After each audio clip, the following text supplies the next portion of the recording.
Chapter 249 the assassination. Eileen শক্ত করে তার মুখ বন্ধ করে রাখল। সে রাগী চোখে অ্যাম্বাসেডরের পাতলা হাসি মুখের দিকে তাকাল, তবে তার চোখের গভীরে একটুখানি আতঙ্ক লুকিয়েছিল। বেকারল্যান্ড তার ডান হাতটা সামনের দিকে বাড়িয়ে দিল। তার সেই হাতটা কমলা রঙের একগুচ্ছ শিখায় ঢাকা ছিল, যা নিঃশব্দে নাচছিল। সে 2 পা সামনে এগিয়ে গেল। তার ভঙ্গিটা এমন ছিল যেন সে এইলিনের চামড়ার ওপর নিজের হাতের তালু চেপে ধরতে চাইছে। এই দৃশ্য দেখে এইলিনের অনেক উপন্যাসের বর্ণনার কথা মনে পড়ে গেল।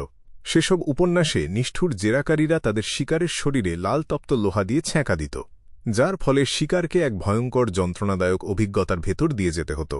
না, এমন একজন সুন্দরী নারীর প্রতি আমি এতটা নিষ্ঠুর হতে পারি না। বেকারল্যান্ড হঠাৎ তার বাড়িয়ে দেওয়া ডান হাতটা থামিয়ে দিল এবং মৃদু হেসে উঠল। হঠাৎ করেই সে একটা ঝাঁকুনি দিল। তার হাতের সেই কমলা রঙের আগুনটা মুহূর্তের মধ্যে একটা লম্বা লাল চাবুকে পরিণত হল। লম্বা চাবুকটা তার চারপাশের বাতাসকে জ্বালিয়ে তুলল। সেই জ্বলন্ত বাতাস দেখতে একেবারে কাঁটার মতো আকার ধারণ করল। পাও! বেকারল্যান্ড তার জ্বলন্ত চাবুক দিয়ে এইলিনকে সজোরে আঘাত করল। চাবুকের আঘাতে এইলিনের পোশাক পুড়ে গেল এবং তার চামড়ার ওপর একটা কালচে দাগ বসে গেল। যন্ত্রণায় তার মুখটা বিকৃত হয়ে গেল এবং সে চিৎকার করে উঠল। তোমাকে কে পাঠিয়েছে? বেকারল্যান্ড আবারও বেশ নরম গলায় জিজ্ঞেস করল। এইলিনের ঠোঁট কয়েকবার কেঁপে উঠল। অবশেষে সে মুখ খুলল। আমাকে? বেকারল্যান্ড যখন অবচেতনভাবেই উত্তরের জন্য কান পেতেছিল, ঠিক তখনই তার চোখ দুটো হঠাৎ রক্তবর্ণ হয়ে গেল। সর্বনাশ! বেকারল্যান্ড এক ঝটকায় পেছনে সরে গেল এবং মাটিতে গড়িয়ে পড়ল। সে ঠিক যে জায়গায় দাঁড়িয়েছিল সেখান থেকে দাউ দাউ করে আগুন জ্বলে উঠল। সেই আগুন নিমিষেই একটা আগুনের দেয়ালে পরিণত হল। স্প্ল্যাট! স্প্ল্যাট! স্প্ল্যাট! বৃষ্টির মতো রক্ত আর মাংসের টুকরো সেই আগুনের দেয়ালে আছড়ে পড়ল। আগুনের সংস্পর্শে এসে সেগুলো থেকে ছ্যাঁত ছ্যাঁত শব্দ হতে লাগল। সেগুলোর মধ্যে কিছুটা আবার আগুনের দেয়াল ভেদ করে বেরিয়ে এল। মাটির ওপর রক্তের একটা সরু রেখা তৈরি হল। সেই রক্তের রেখার ঠিক শেষ মাথায় দাঁড়িয়েছিল ইন্টিস অ্যাম্বাসেডর বেকারল্যান্ড, যে এর মধ্যেই আবার উঠে দাঁড়িয়েছে। সে দেখতে পেল যে এইলিনের পেটটা চিরে ফাঁক হয়ে গেছে, আর ভেতর থেকে আঠালো তরলে মাখানো 2টো হাত বাইরের দিকে বেরিয়ে আছে। সেই 2টো হাত দিয়ে হঠাৎ একটা সজোর ধাক্কা মারতেই সুন্দরী এইলিনের পেট ফুঁড়ে একটা অবয়ব বেরিয়ে এল। সেই জিনিসটা একটা ঘন, কিলবিল করা রক্তলাল তরলে ঢাকা ছিল, যা থেকে ক্রমাগত টপটপ করে তরল ঝরে পড়ছিল।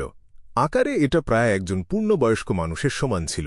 এটা কল্পনা করাও কঠিন ছিল যে এইলিনের মতো একজন সাধারণ নারী, যার পেটে কোনো অস্বাভাবিক স্ফীতি ছিল না, তার শরীরের ভেতর এমন একটা জিনিস লুকিয়ে থাকতে পারে। এটা ওর ভেতরে কিভাবে আটকে রাখা হয়েছিল? বুম! এইলিনের মাথার নিচের পুরো শরীরটা প্রচণ্ড বিস্ফোরণে ছিন্ন ভিন্ন হয়ে গেল। সেটা স্রেফ রক্ত আর মাংসে পরিণত হল। তারপর সেই মাংসপেশিগুলো ফুলে উঠে একটা মানুষের মতো আকার ধারণ করল।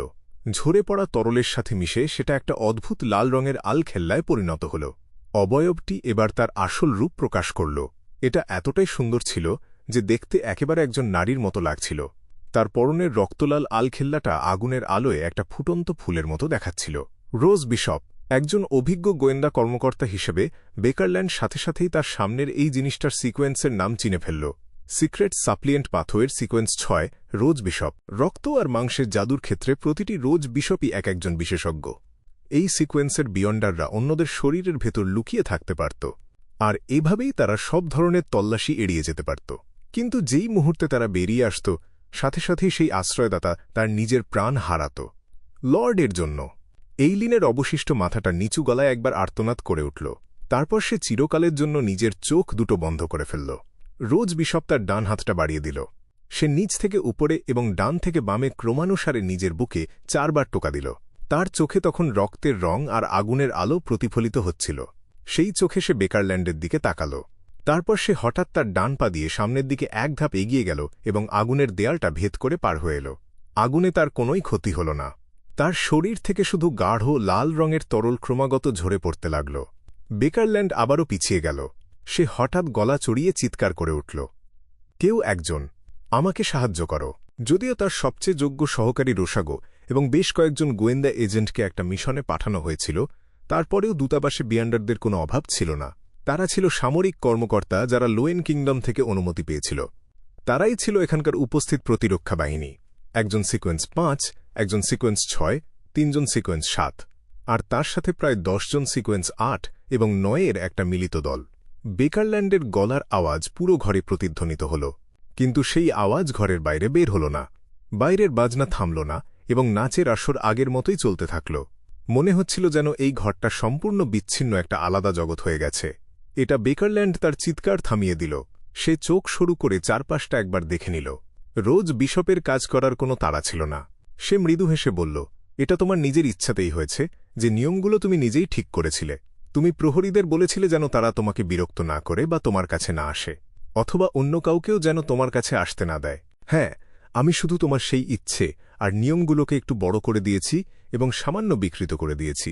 তুমি যদি এই বিচ্ছিন্ন অবস্থা থেকে পালাতে চাও, তাহলে তোমাকে নিজের সাথেই লড়াই করে জিততে হবে। বেকারল্যান্ডের মুখের ভাব সামান্য পরিবর্তন হল। যেটাকে নিয়মের প্রতি আনুগত্য বলে মনে হচ্ছিল, সেটা আসলে ছিল সেই নিয়মেরই একটা বিকৃত রূপ। নিজের সুবিধার জন্য কর্তৃত্বের ক্ষমতা ব্যবহার করার এই বৈশিষ্ট্যটা তাকে অন্য একটা সিকোয়েন্সের কথা মনে করিয়ে দিল, ব্যারন অফ করাপশন। বেকারল্যান্ড গর্জে উঠল। এটা ছিল লয়ার পাথওয়ে, যা আসলে ব্ল্যাক ইম্পেরের পাথওয়ের সিকোয়েন্স 6। তার কথা শেষ হওয়ার আগেই বেকারল্যান্ডের মুখটা হঠাৎ ভীষণ বিষণ্ণ হয়ে গেল। সে এক প্রকার চেঁচিয়ে উঠল, শেফার্ড, তুমি একজন শেফার্ড। অরোরা অর্ডার থেকে তুমি কি এসেছ? মিস্টার এ, তুমি কেন আমাকে হত্যা করছ? রোজ বিশপ না, বরং শেফার্ড মৃদু হাসল। আমি কে সেটা তোমার জানার কোনো দরকার নেই। লর্ড এর আশীর্বাদ গ্রহণ করো। তার কথা শেষ হওয়ার আগেই তার শরীরটা হঠাৎ শক্ত হয়ে গেল। মনে হচ্ছিল যেন তার শরীরের প্রতিটা গিঁটে গিঁটে জং ধরে গেছে। দেখে মনে হচ্ছিল সে যেন একটা পুতুলে পরিণত হয়েছে। বেকারল্যান্ড উল্লাসে হেসে উঠল। তার আগে সেই বিষণ্ণ ভাবটা মুহূর্তের মধ্যেই গায়েব হয়ে গেল। সে তার বাম দিকের বুকের পকেট থেকে একটা সাদা রুমাল বের করল এবং নিজের মুখের কোণটা মুছে নিল। আমি খুব খুশি যে তুমি এতক্ষণ ধরে আমার সাথে গল্প করতে পেরেছ। এটা আমাকে যথেষ্ট সময় দিয়েছে। সাদা রুমালটা সরিয়ে নেওয়ার পর তার বাম দিকের বুকের পকেট থেকে একটা বুড়ো আঙুলের সমান মাথা বেরিয়ে এলো। সেটা ছিল কালো চোখের পুতুলের মাথা। শেফার্ড তার মুখ খুলল এবং কিছু একটা বলতে গেল। ঠিক তখনই সে একটা ফাঁপা গলার আওয়াজ শুনতে পেল, যা মনে হচ্ছিল অনেক দূর থেকে ভেসে আসছে। তুমি? একটু থেমে থাকার পর তার শরীরটা হঠাৎ ফুলে ফেপে উঠল এবং তার চামড়াটা কালো হয়ে গেল। তার মাথা থেকে অদ্ভুত আর অশুভ নকশা করা দুটো বাঁকানো ছাগলের শিং গজিয়ে উঠল। একই সাথে তার পিঠের পেছনে ডানা বেরিয়ে এলো, যেগুলো ঝাপটানোর সময় সালফারের উৎকট গন্ধ ছড়াচ্ছিল। একটা শয়তানের মতো চেহারার প্রাণীতে রূপান্তরিত হয়ে শেফার্ড সাথে সাথেই 3 মিটার সামনে এগিয়ে গেল। কিন্তু তারপরেও অবস্থাটা এমন ছিল যেন তার শরীরের প্রতিটা গিঁট শক্ত করে শেকল দিয়ে বাঁধা। তার নড়াচড়া ছিল অত্যন্ত আড়ষ্ট এবং ধীর। তার চিন্তাভাবনাগুলোও ধীরে ধীরে ঝাপসা হতে শুরু করেছিল। তোমার কাছে এখনও ডেভিলের ক্ষমতা আছে, একজন শেফার্ডের কাছ থেকে যেমনটা আশা করা যায়।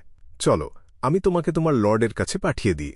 আর কোনো কথা না বাড়িয়ে বেকারল্যান্ডের ডান হাতের তালুর ঠিক মাঝখানে একটা জ্বলন্ত লম্বা বর্ষা তৈরি হল, যার ডগাটা ছিল ধবধবে সাদা এবং আগুনে জ্বলজ্বল করছিল। সে নিজের পিঠটা একটু বাঁকাল। সে বর্ষাটা ছুঁড়ে মেরে শেফার্ডকে দেয়ালের সাথে গেঁথে ফেলার এবং তাকে পুড়িয়ে ছাই করে দেওয়ার প্রস্তুতি নিল। কনস্পায়ারার পাথওয়ের সিকোয়েন্স 7 পাইরোম্যানিয়াকের প্রাচীন নাম ছিল ফায়ারমেজ। খক খক খক খক। ঠিক সেই মুহূর্তে বেকারল্যান্ড প্রচণ্ড জোরে কাশতে শুরু করল। তার কাশির বেগ এতটাই তীব্র ছিল যে তার মনে হচ্ছিল যেন সে তার হৃৎপিণ্ড আর ফুসফুসটাই বমি করে বের করে ফেলবে। তার এই কাশির কারণে তার জ্বলন্ত বর্ষাটা নিয়ন্ত্রণ হারিয়ে ফেলল। তারপর সেটা ইঞ্চিতে ইঞ্চিতে মিলিয়ে যেতে লাগল। কাশি সামলাতে গিয়ে তার মুখটা একেবারে লাল হয়ে গেল এবং তার কপালটা প্রচণ্ড গরমে পুড়তে লাগল। একটা জাদুকরী বস্তুর মাধ্যমে শত্রুর ওপর সে যে প্রভাবটা বিস্তার করেছিল, সেটা এবার উঠে গেল। শেফার্ড তার সেই ধীরগতির অবস্থা থেকে মুক্তি পেল এবং আবার স্বাভাবিক অবস্থায় ফিরে এল। তুমি কি ভেবেছিলে আমি কেন তোমার সাথে এতক্ষণ ধরে গল্প করছিলাম? মারাত্মক নিউমোনিয়া আর থামানো যায় না এমন কাশির অনুভূতিটা কেমন লাগছে? শয়তানের মতো চেহারাটা ঠোঁটের কোনায় একটা বাঁকা হাসি ফুটিয়ে জিজ্ঞেস করল। এই কথাগুলো শোনার পর বেকারল্যান্ডের হঠাৎ করেই মনে পড়ে গেল প্রথমবার শত্রুর সেই সুন্দর আর মোহময় রূপটার কথা। সে অত্যন্ত আক্ষেপের সাথে বলল, খক খক, একটা রোগ। তুমি খক খক মেরে ফেলেছ, একটা খক খক খক, একটা কষ্টের রাক্ষসীকে। শেফার্ড তার শয়তানের রূপটা দূর করে ফেলল। তার অবয়বটা তখন পরপর সাজানো কতগুলো আবছা ছায়ার মতো দেখাচ্ছিল। সে মৃদু হেসে বলল, না, আমি কেবল সেন্ট টেনিব্রাসের কাছ থেকে একটা উপহার পেয়েছি। আমি জানি যে কনস্পায়ারারদের কাছে সব ধরনের উপায় থাকে, তাই আমি এখন আমার সবচেয়ে শক্তিশালী ক্ষমতাটা ব্যবহার করব, যাতে তোমার মনে আর কোনো অযথা আশাই বেঁচে না থাকে। তার সামনে একটা বই ভেসে উঠল। বইটা ছিল প্রায় স্বচ্ছ আর কিছুটা ঝাপসা। সেই প্রাচীন বইটার পাতাগুলো খুব দ্রুত উল্টাতে লাগল, আর তার সাথে একটা নরম গলার মন্ত্র শোনা গেল, আমি এসেছি, আমি দেখেছি, আমি রেকর্ড করেছি। যতক্ষণ আমি এটা রেকর্ড করে রেখেছি, আমি এটা একবার ব্যবহার করতে পারব। এটা এমন একটা ক্ষমতা যেটা সেন্ট টেনিব্রাস ইচ্ছে করেই আমাকে দেখিয়েছিলেন। যদিও আমার কাছে এর আসল ক্ষমতার মাত্র অর্ধেক প্রভাব আছে, তারপরও এটাই যথেষ্ট। শেফার্ডের গলার আওয়াজটা একদম ফাঁপা হয়ে গেল। বইটা থেকে বেরিয়ে আসা একটা ঘোর অন্ধকার তার পুরো শরীরটাকে ঢেকে ফেলল। সে খুব দ্রুতই একটা ছোট আকারের দৈত্যে পরিণত হল, যার উচ্চতা ছিল প্রায় 2.3 থেকে 2.4 মিটার। তার পুরো শরীরটা ঢাকা পড়েছিল একটা ঠান্ডা কালো রঙের বর্ম দিয়ে। তার চোখ দুটো ঠিক যে জায়গায় থাকার কথা ছিল সেখানে জ্বলজ্বল করছিল দুটো গাঢ় লাল রঙের আলোর কুণ্ডলী। সেই অন্ধকার নাইট তার 2 হাতে ধরা একটা চওড়া তলোয়ার উঁচিয়ে ধরল। সে এক ধাপ সামনে এগিয়ে গেল এবং একটা নির্দয় কোপ বসিয়ে দিল। না, কেন? বেকারল্যান্ড যখন মর্মান্তিক আর্তনাদ করে উঠল, তখন তার শরীর থেকে বেরিয়ে আসা আগুনের স্তরগুলো দুভাগ হয়ে গেল। সব ধরনের আলো বিস্ফোরিত হল এবং ফেটে চৌচির হয়ে গেল, আর তার শরীরটা মাঝখান থেকে 2 টুকরো হয়ে গেল। থপ! বেকারল্যান্ড মাটিতে লুটিয়ে পড়ল। তার এত বড় ক্ষতস্থান থেকে এক ফোঁটাও রক্ত বের হল না। এমনকি তার আত্মাও যেন ক্ষয়ে গিয়ে ধ্বংস হয়ে গেল সেই কালো তলোয়ারটার আঘাতে, যেটার বাস্তবে কোনো অস্তিত্বই ছিল না বলে মনে হচ্ছিল। Boom boom boom! বেকারল্যান্ডের শরীর থেকে বেরিয়ে আসা আগুনের শিখাগুলো মুহূর্তেই নিয়ন্ত্রণ হারিয়ে ফেলল। এর ফলে একটা প্রচণ্ড বিস্ফোরণ ঘটল, যা পুরো ঘরটাকে কাঁপিয়ে দিল এবং কাঁচের জানালাগুলো ঝনঝন করে বেজে উঠল। আর ঠিক সেই মুহূর্তে তার নিজের ইচ্ছেতে তৈরি হওয়া সেই বিচ্ছিন্নতা তার মৃত্যুর সাথেই পুরোপুরি গায়েব হয়ে গেল। শেফার্ড সেখানে আর এক মুহূর্তও থামল না, এমনকি সেই বিয়ন্ডার বৈশিষ্ট্যটা দেখা যাওয়ার জন্যও অপেক্ষা করল না। সে তার আগে সেই সাধারণ রূপটা আবার ফিরিয়ে আনল। দূতাবাসের সামরিক কর্মকর্তারা এসে পৌঁছানোর আগেই সে সুযোগটা কাজে লাগাল। সে দেয়ালের পর দেয়াল ভেদ করে ছুটে গিয়ে বাইরের অন্ধকারের ভেতর মিশে গেল।